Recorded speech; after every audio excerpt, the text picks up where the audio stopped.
Bonjour mes élèves.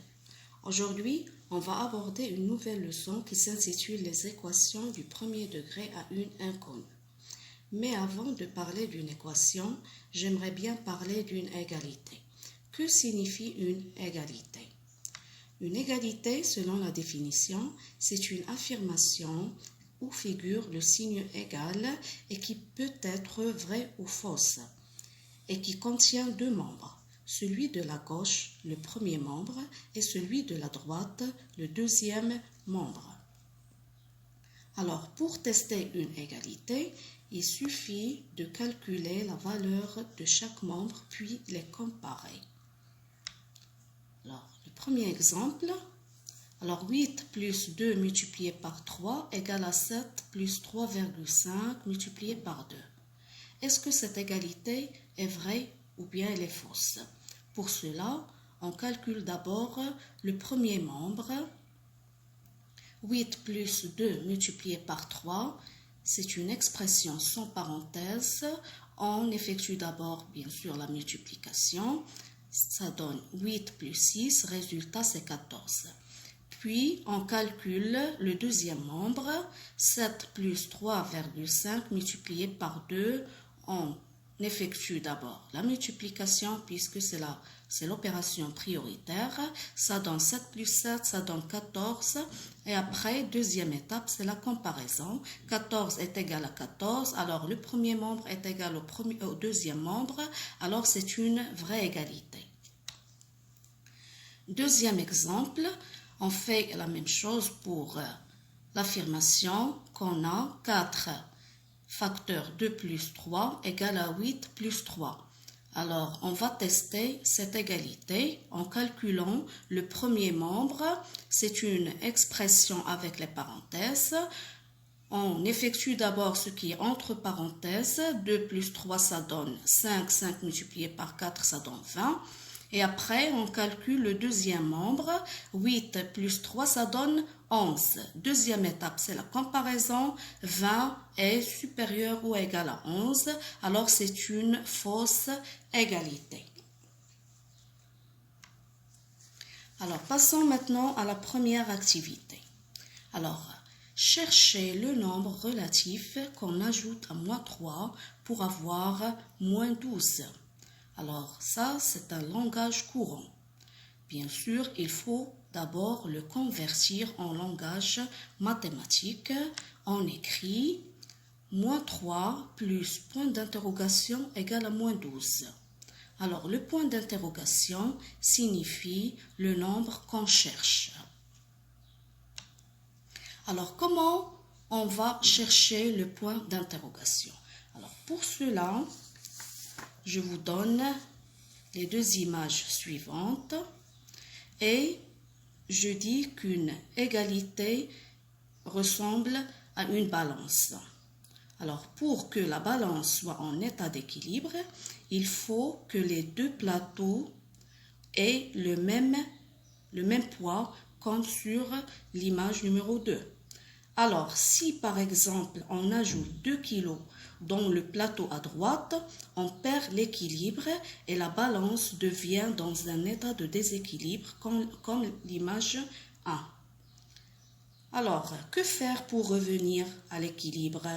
Alors, pour revenir à l'équilibre, il faut ajouter le même poids dans le plateau à gauche. Alors, pour cela, on ajoute le même nombre aux deux membres de l'égalité. Revenons maintenant à notre exemple. Alors, qu'est-ce qu'on va faire?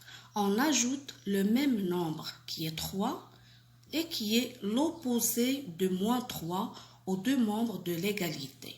Qu'est-ce qu'on va obtenir? On obtient moins 3 plus point d'interrogation plus 3 égale à moins 12 plus 3.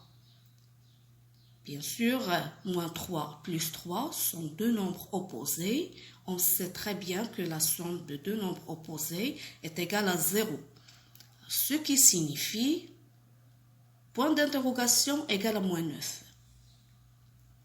Alors, le point d'interrogation, on peut le remplacer par n'importe quelle lettre.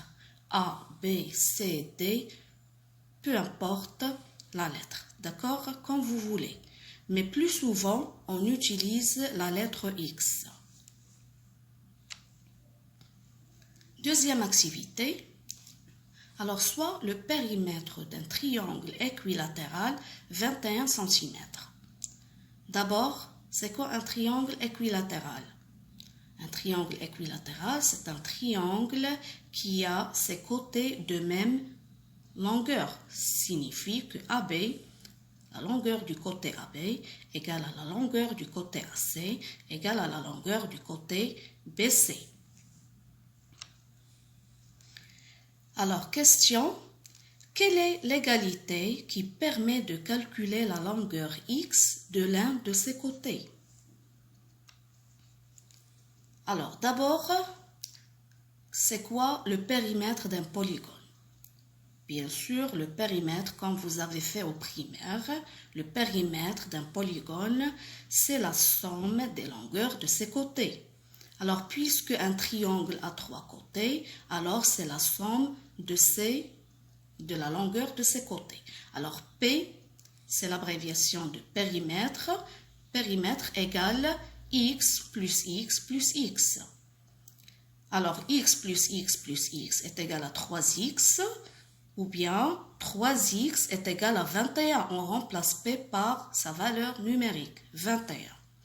Alors, ici, on a obtenu une égalité où figure la lettre X. Alors, il faut chercher la lettre X, qui signifie la longueur de l'un des côtés de ce triangle. Alors, bien sûr, ici, on a 3X. Quel est le signe qui existe entre 3 et X? Il ne figure pas, alors c'est la multiplication. Alors, pour isoler le X au premier membre, il faut se débarrasser du nombre 3. Comment faire pour se débarrasser du 3? Alors, bien sûr, on sait très bien que le produit d'un nombre avec son inverse donne 1. Par exemple, 1 sur 5 multiplié par 5 égale à 1. Moins 1 sur, par exemple, 7 multiplié par moins 7 égale à 1. D'une manière générale, 1 sur A multiplié par A égale à 1. Alors, on va multiplier par l'inverse de 3. C'est quoi l'inverse de 3? C'est 1 sur 3. Et bien sûr, en multipliant les deux membres de cette égalité par le même nombre, qui est 1 sur 3, on obtient 1 sur 3 multiplié par 3x égale à 1 sur 3 multiplié par 21. Et c'est-à-dire, x est égal à 21 sur 3. 21 sur 3 est un nombre réductible. Enfin, on trouve que x est égal à 7. Et 7 cm est la longueur du côté de ce triangle.